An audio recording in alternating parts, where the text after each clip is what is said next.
Bonjour et bienvenue au musée départemental Arles-Antiques. Je suis Romy White, la directrice du musée et co-commissaire de l'exposition avec Ludovic Legier, conservateur en chef au musée du Louvre.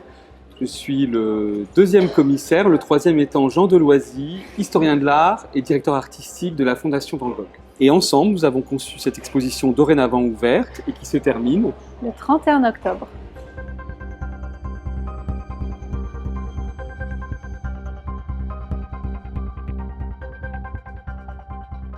Les visiteurs vont découvrir une exposition qui met en hommage la Vénus d'Arles. C'est vraiment une œuvre polysémique, c'est-à-dire qu'il y a multiples identités.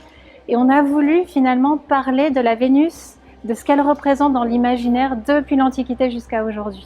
Et pour découvrir justement cette polysémie de la déesse Aphrodite ou de Vénus, qui ne sont pas tout à fait la même chose, eh bien, la Vénus d'Arles est à Arles, mais elle est accompagnée d'une trentaine de chefs-d'œuvre des collections du musée du Louvre, d'une part, mais aussi d'une sélection d'œuvres modernes, voire contemporaines, choisies par Jean Deloisy, qui nous permettent d'appréhender aussi ce qu'on retient aujourd'hui de ce qu'on appelle les vénustés, les affaires autour de Vénus, le regard de l'homme sur le corps de la femme. Est-ce que tout ça, c'est absolument ce qu'on imagine? Est-ce que Vénus, ça n'est pas au contraire une question de pouvoir, de puissance du corps féminin? Finalement, tout le monde a entendu parler de Vénus, mais les gens la connaissent très peu, que ce soit la Vénus antique ou même la Vénus contemporaine. Donc on a vraiment voulu explorer ça par cette approche finalement diachronique qui nous permet de repenser ce qu'on pensait savoir et de la découvrir aujourd'hui aussi. La Vénus d'Arles est déjà venue ici en 2013 pour une exposition qui s'intitulait « Rodin à la lumière de l'Antique », qui questionnait le rapport entre Rodin et l'Antiquité. Et cette fois-ci, Romy White nous a dit « Imaginons autre chose ». Donc elle s'est rapprochée de Jean Deloisy, il y a eu une forme de synergie, je me suis retrouvé pris dans l'attraction de ces planètes. Et on a pensé au passage de Vénus comme d'une planète, mais aussi à ces questions de vénusté. Donc, l'idée, c'est de faire en sorte que, dans le cadre de nos rapports qui sont tout naturels, la Vénus d'Arles passe, repasse, mais que chaque fois on la regarde différemment, parce que c'est un sujet relativement inépuisable. Donc pour le public, c'est l'occasion de découvrir, redécouvrir une sculpture qu'il ne faut jamais regarder machinalement en fait.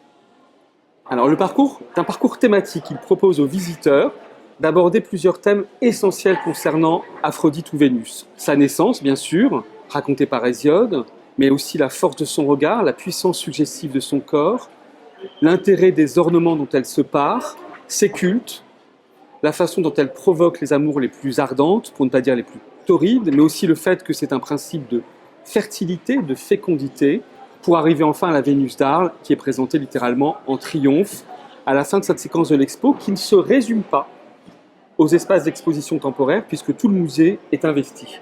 Si vous allez dans la salle du haut, c'est une petite salle où on a vraiment voulu raconter l'histoire de la Vénus d'Arles. Comme on dit, elle a multiples identités et on a voulu le faire d'une façon très sensible. Donc ça, c'est vraiment l'équipe médiation qui a réfléchi et imaginé un parcours très ludique pour apprendre cette histoire. Et puis, on embarque aussi le public dans les collections permanentes où on a confronté nos œuvres permanentes à des œuvres contemporaines pour voir finalement, mais qui est Vénus aujourd'hui chez les artistes, comment ils la voient et comment finalement ça se confronte à la Vénus antique qu'on explore dans l'exposition.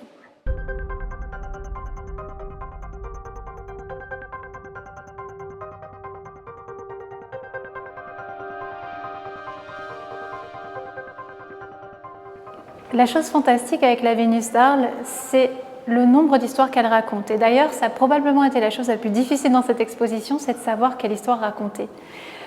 Et ici, sur une œuvre qui prend tant de formes, on a voulu raconter ces multiples histoires. Donc, de la fameuse découverte où on pensait que c'était une Diane, de sa restauration par Girardon. Ici, vous voyez par exemple des petites sculptures que vous pouvez toucher. Là, on a vraiment voulu faire une approche très sensible et très ludique. Notre copie avant restauration est la Vénus d'Arles actuelle. Et on a voulu montrer finalement au public qu'une œuvre, elle ne raconte pas qu'une seule histoire, mais plusieurs histoires, et qu'il y a plusieurs façons d'y accéder.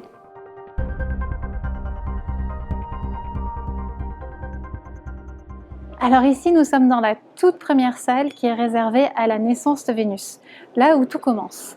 La naissance de Vénus, elle est issue en fait de ce mouvement où Ouranos a été émasculé et sa semence a été jetée dans la mer, et c'est depuis cet acte qu'est née Aphrodite, qui donc est née de la mer et de l'écume de la mer. On a 2 œuvres de Rodin qui montrent en fait le corps en train d'être façonné. Rodin qui était un grand passionné de l'Antiquité, et on a cette petite Vénus aux coquilles qui font ce lien justement avec le thème marin et la naissance de Vénus elle-même. Et puis on a ce magnifique tableau de Gustave Moreau où on voit Vénus là qui avance sur sa coquille. Et ce qui est très intéressant, c'est qu'on retrouve dans beaucoup de textes, on dit que Vénus, quand elle a commencé à mettre le pied sur la Terre s'est fertilisée. C'est elle en fait qui amène la vie, et on le voit vraiment dans ce tableau où la Terre est vraiment aride, hein, il n'y a pas de végétation, il n'y a rien. Et c'est elle, en posant son pied, qui fait fleurir la Terre. C'est elle en fait qui amène la vie. Si l'on s'attarde sur les œuvres de Rodin, elle nous parle de la naissance de Vénus, mais de manière symbolique, elliptique. Il utilise des figurines en plâtre qui en fait lui ont servi pour la porte de l'enfer, et les remploie, parce que comme toujours, Rodin ne jette rien, il les remploie émergeant de vases antiques, puisqu'il collectionnait les antiques, et elle suggère par leur émergement la naissance, et la naissance au sens large du terme. Nous avons eu l'idée d'illustrer la naissance de Vénus par ces œuvres, et c'est d'ailleurs un clin d'œil, parce qu'elles étaient déjà là pour l'exposition Rodin, la lumière de l'Antique, au Musée d'Art Antique en 2013.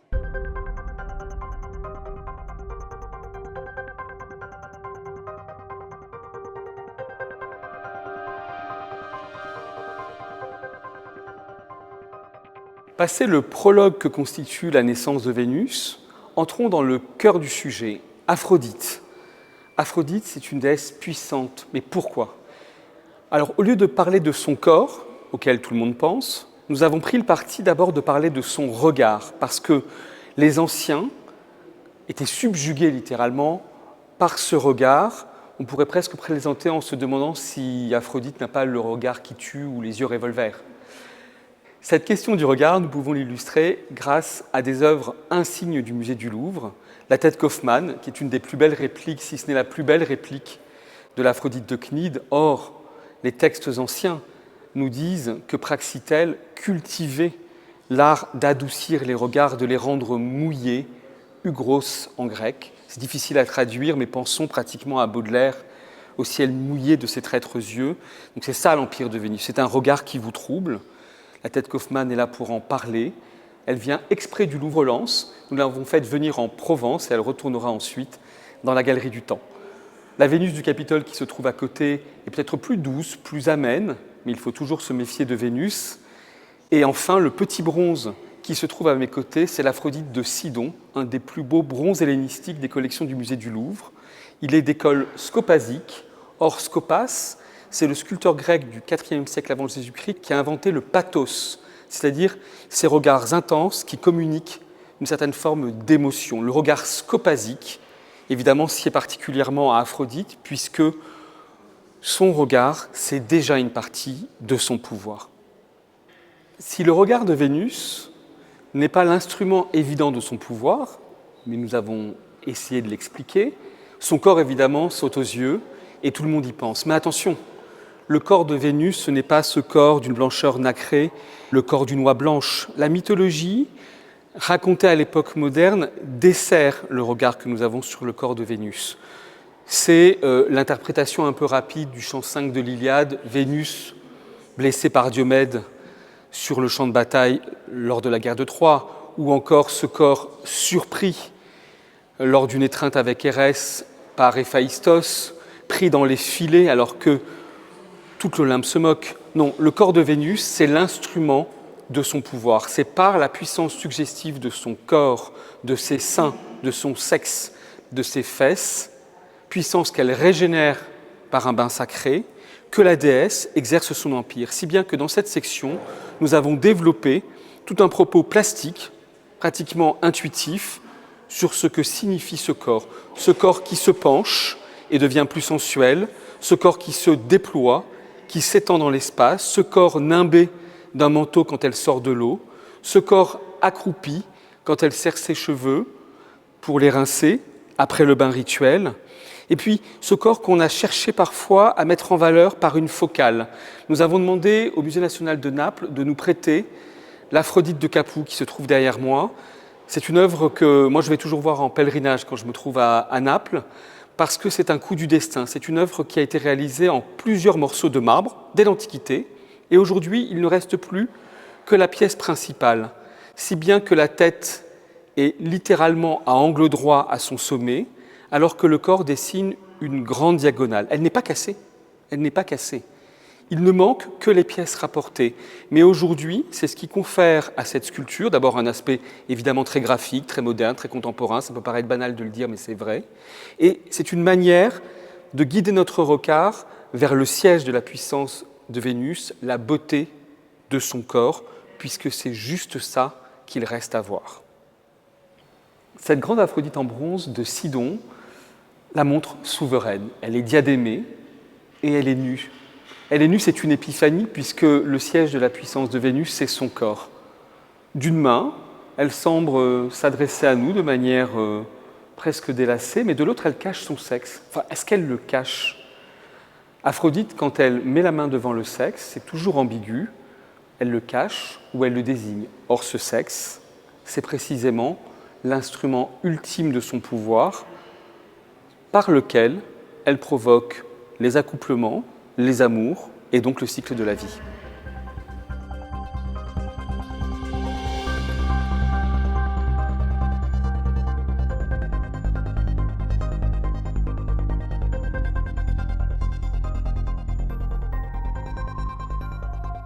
Alors ici, nous sommes dans la section de la parure.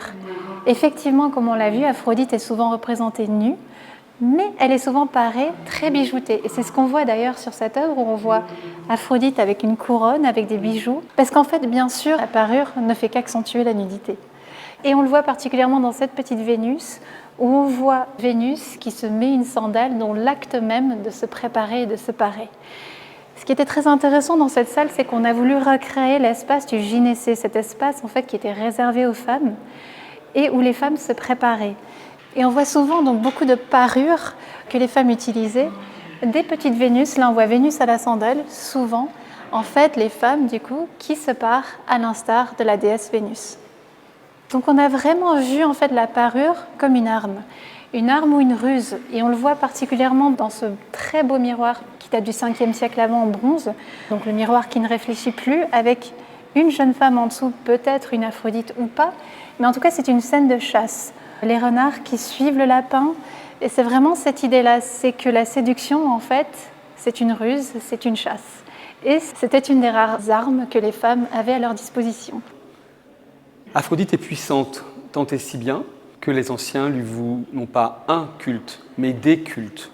Parce qu'il y a plusieurs Aphrodites, Aphrodite Pandémos, Aphrodite Urania, Aphrodite Liménia, celle du port, Aphrodite Euploia, celle de la bonne navigation. Aphrodite, dans différentes cités du monde grec, à Cythère, puisqu'elle passe devant, à Chypre, puisqu'elle y aborde, à Athènes particulièrement, mais aussi à Corinthe. Il faut bien se rappeler que la religion grecque est multiple, toujours multiple. Et c'est une religion non pas du livre, mais du rite, du sacrifice. C'est une religion performative. Alors nous l'évoquons de façon très modeste, par quelques offrandes. À Aphrodite, on offrait des oiseaux, des animaux souvent de sexe féminin, des colombes, des chevrettes, ou tout simplement du lait et du miel, et parfois des fruits gorgés de pépins, des pommes, ou encore des grenades. Derrière moi, ce qu'on voit, ce sont précisément des grenades qui, de façon métaphorique, comme une métonymie, évoquent le geste de piété des anciens envers Aphrodite.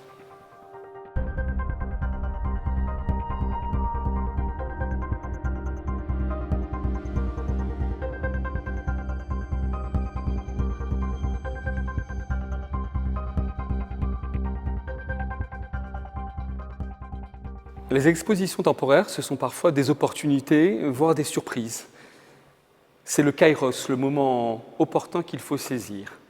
Lors d'une mission au Musée des Beaux-Arts de Lyon, pour toute autre chose, je me suis arrêté devant une vitrine de céramique en vernis noir, belles pour leur forme, et j'ai regardé plus particulièrement ce canthare que vous voyez à côté de moi, aux proportions si justement équilibrées. Et en m'approchant, je discutais avec ma collègue Geneviève Galliano, qui est conservatrice au musée de Lyon, j'ai lu Aphrodité à la feuille d'or, Aphrodite au génitif, d'Aphrodite, en l'honneur d'Aphrodite. Alors ça n'est pas un vase comme une offrande, mais c'est un vase en hommage à Aphrodite.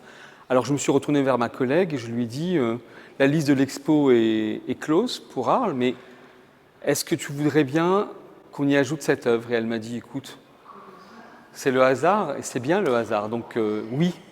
Donc on a rajouté cette œuvre au dernier moment, qui est un canthare à vernis noir attique, donc une très belle production athénienne, vers 430 avant Jésus-Christ, quand le vernis noir est d'une homogénéité parfaite, quand la dorure des lettres qui disent Aphrodité sont d'une précision là aussi exquise, et en plus ce vase est un vase musical, car la lèvre du canthare est creuse, et une boule d'argile y roule pour rendre l'objet encore plus surprenant. Voilà un bel hommage à Aphrodite. Et derrière ce vase, des tableaux modernes cette fois-ci, notamment un panneau du maître de Dupré, qui nous montre, au XVe siècle, c'est un primitif français, Aphrodite en gloire, de son sexe rayonnent littéralement des faisceaux qui se dirigent vers des héros de l'époque antique ou de l'époque moderne, Paris, Achille, mais aussi Samson, Lancelot, tous sont à genoux devant la déesse pour rendre hommage à son pouvoir. Tandis qu'à droite du maître de Dupré, nous avons choisi une œuvre d'Hubert Robert, Hubert des ruines comme on dit, ce peintre spécialiste des ruines antiques, qui a inventé un temple de Vénus désaffecté en se fondant sur des comparaisons avec des temples comme ceux de Tivoli, des temples circulaires. Ce temple désaffecté, Vanitas Vanitatis, c'est dorénavant un pigeonnier. Mais il y a là un clin d'œil, bien sûr, puisque les colombes et les pigeons sont les animaux qu'on sacrifie à Aphrodite. Au pied du temple, on peut lire une inscription à la beauté en grec, qui nous dit à quel point cette société du XVIIIe siècle est savante, sophistiquée, comment elle sait, bien sûr, citer dans l'Europe des Lumières les anciens. Et enfin, tableau dans le tableau, ruine devant la ruine, un relief nous montre Aphrodite en plein ébat avec son amant Arès. Il faut bien comprendre que Aphrodite et Arès, ça peut nous paraître quelque chose d'un peu anecdotique, mais c'est Aphrodite et le dieu de la guerre. Aphrodite peut être guerrière, c'est aussi un de ses cultes, et j'ajoute ce point parce qu'il est méconnu. Aphrodite Enoplone, c'est Aphrodite en armes. Aphrodite Areia, c'est l'Aphrodite guerrière. Pourquoi? Parce qu'Aphrodite préside à la mixis, au mélange, à la mixis des corps, bien sûr c'est le sexe, mais aussi au mélange des corps dans la mêlée du combat. Alors évidemment, Hubert Robert n'y pense pas, mais ce tableau, lui, nous permet de parler de beaucoup de choses à propos des cultes d'Aphrodite.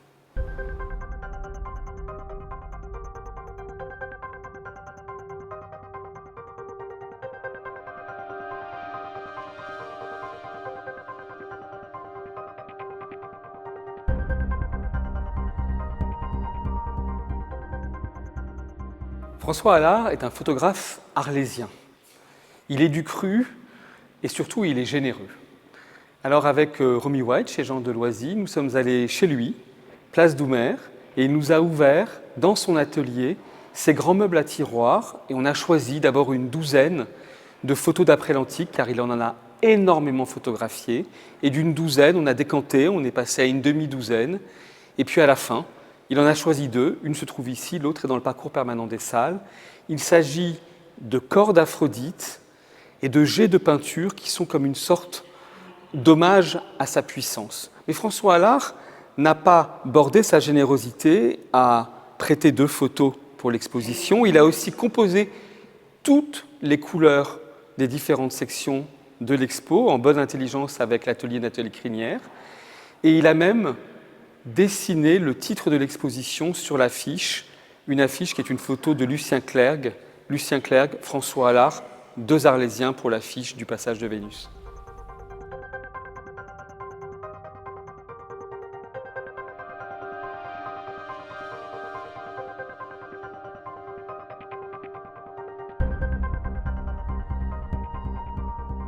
Alors ici, nous sommes dans la section sur Aphrodite ardente. En fait, Aphrodite, dans l'Antiquité, elle n'était pas l'objet du désir. Elle en était le principe même. C'était elle qui enflammait, qui infusait les passions et qui donnait ce désir totalement incontrôlable. Et c'est ce qu'on retrouve sur ses œuvres, ces Aphrodites sur un bouc, les Vénus Epitragia, où on la voit chevauchant comme une Amazone. Alors il y a plusieurs hypothèses possibles. On la voit comme une Vénus Urania qui retourne au ciel voir son père, mais aussi sur un bouc, cet animal qui par définition est indomptable et que Vénus elle-même, bien sûr, arrive à dompter. C'est elle en fait qui maîtrise les passions, c'est elle qui maîtrise ce qui est immaîtrisable. Alors ici, il s'agit d'une très belle œuvre du Louvre, une copie romaine. C'est bien sûr Vénus dans sa pose habituelle, mais là, elle a été repensée au XVIe siècle, où il y a eu des ajouts très intéressants. Notamment, on voit Vénus qui tient les petites ailes de son fils Eros. Alors, il y a plusieurs interprétations possibles. Déjà, c'est intéressant de voir qu'on continue à repenser et à retravailler Vénus et à lui trouver finalement des sens.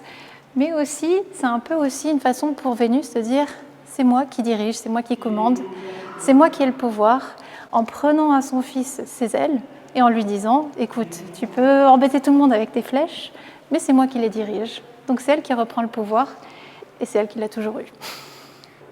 Alors maintenant, nous sommes sur la section de l'Aphrodite fertile. Dans l'Antiquité, désir et génération allaient main dans la main. Ce n'étaient pas des choses séparées comme on peut l'imaginer parfois aujourd'hui. D'ailleurs, l'amour dans la pensée grecque était très différent de l'amour courtois tel qu'on l'imagine aujourd'hui.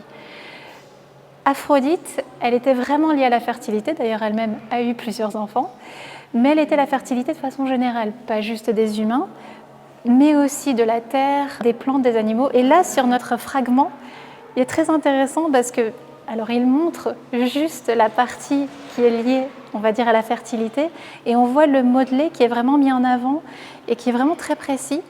Et c'est intéressant parce qu'on a demandé à Annette Messager de travailler avec ce fragment pour donner sa propre interprétation de ce qu'est Vénus et de ce qu'est la fertilité, avec des utérus qui sont parfois assez audacieux.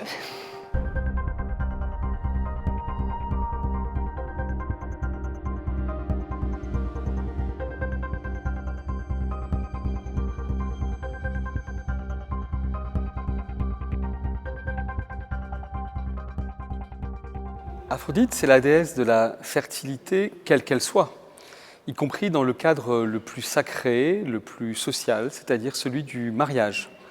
À côté de moi, un vase à la forme singulière, un lébès gamikos. Et dans gamikos, on entend déjà la gamie, c'est-à-dire le mariage, l'union. Ces vases sont souvent décorés d'Aphrodite, une Aphrodite Urania, chevauchant en Amazone un cygne, une Aphrodite céleste, une Aphrodite pure, parce que le mariage, évidemment, c'est très recommandable.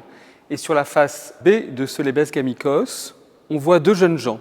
Qui sont-ils? C'est beaucoup plus indéterminé, mais il pourrait s'agir du jeune marié et de l'un de ses amis. Peut-être attend-il le moment du mariage, peut-être a-t-il le trac. Ça, on ne le saura jamais. En tout cas, ce vase, qui est un vase italiote du IVe siècle avant Jésus-Christ, produit donc en Italie du Sud, il appartient à la production du peintre de Paris, qui n'est pas si connu, mais qui est un bon peintre du second classicisme, qui a produit quelques objets de ce type qui nous disent beaucoup du mariage, puisque ces vases, en fait, servaient pratiquement de cadeaux de mariage, et on y enserrait des cadeaux, des bandelettes, des bijoux, qui servaient ensuite à la mariée. Ce n'étaient pas des vases à recevoir un quelconque liquide, ce sont des vases qui, en fait, servaient pratiquement de coffret.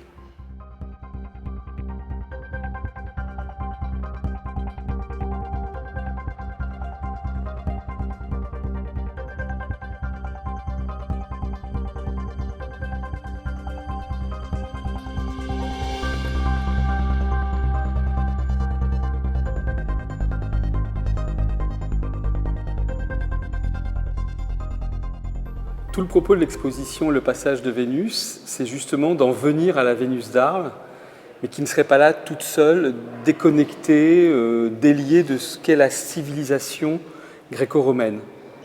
Donc on espère qu'à l'issue d'un certain parcours, Le spectateur se voit bien préparé à aborder ce chef-d'œuvre, découvert à Arles dans ce qu'on ne savait pas être le secteur du théâtre. On pensait qu'il y avait là un temple de Diane, et on a d'abord cru qu'il s'agissait de Diane. Donc découverte en 1651. La statue, aujourd'hui, elle revêt un intérêt particulier dans les études praxitéliennes. Et d'ailleurs, elle fait la couverture du catalogue de l'exposition Praxitèle au Louvre qui s'est tenue en 2007. Parce que depuis la fin du XIXe siècle, on considère que cette œuvre et une petite série exactement de la même forme reflètent un original créé par le sculpteur athénien Praxitèle, qui aurait pris pour modèle son amante, la courtisane Phryné, qui avait elle-même commandé une statue pour sa ville d'origine en Béotie, Thespie. C'est Pausanias qui nous raconte qu'à Thespie, dans le sanctuaire d'Aphrodite, Phryné avait offert son portrait, chose qu'on a du mal à imaginer, et une statue d'Aphrodite. Donc ce serait celle-ci. Mais c'est une hypothèse, bien sûr. Ce qui est sûr, en revanche, c'est qu'à Arles, elle a été découverte dans le sanctuaire du théâtre, où elle jouait un rôle qui, lui, est plus clair. Tout à fait, oui. Vénus revêt d'un rôle très particulier pour les Romains. Face à la mythologie populaire, là on va dire, mais aussi la mythologie qui s'est mise en place à Rome, il était conçu que Énée, qui était apparemment le fils de Vénus, ou d'Aphrodite, et qui était également prince troyen, se serait échappé de Troie pour arriver à ce qui allait devenir Rome. Et il serait aussi l'ancêtre de Romulus et Rémus. Donc pour les Romains, c'était d'une importance toute particulière, puisqu'ils pouvaient dire que Rome était liée à Vénus, et que Vénus, c'était quelque part la mère de Rome. Donc forcément, dans l'esprit romain, ça avait une importance singulière, et c'est la raison pour laquelle des grands guerriers comme Sylla, comme Pompée, lui ont finalement créé des forums à la mémoire et à l'identité de Vénus. César lui-même est allé encore un petit peu plus loin, puisqu'il se disait descendant de Vénus. Donc à partir de là, bien sûr, ça a créé toute une mythologie autour du personnage.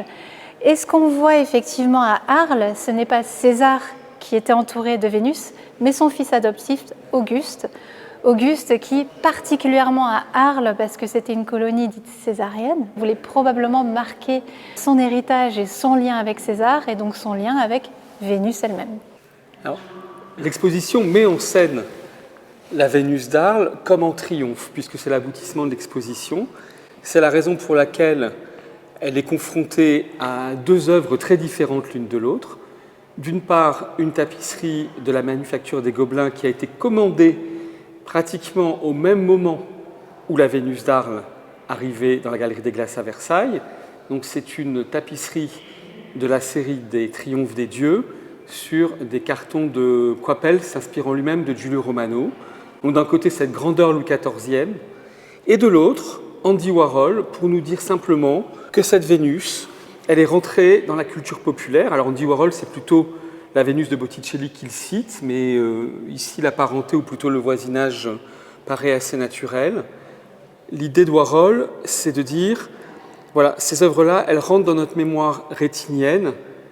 Est-ce qu'elles sont comme un produit de consommation ou est-ce qu'elles conservent toute leur aura? Et l'ambiguïté de l'œuvre de Warhol qui est présentée à côté de la Vénus d'Arles, c'est que justement, plutôt que le produit de consommation, c'est l'aura qui prévaut tant l'œuvre est charismatique.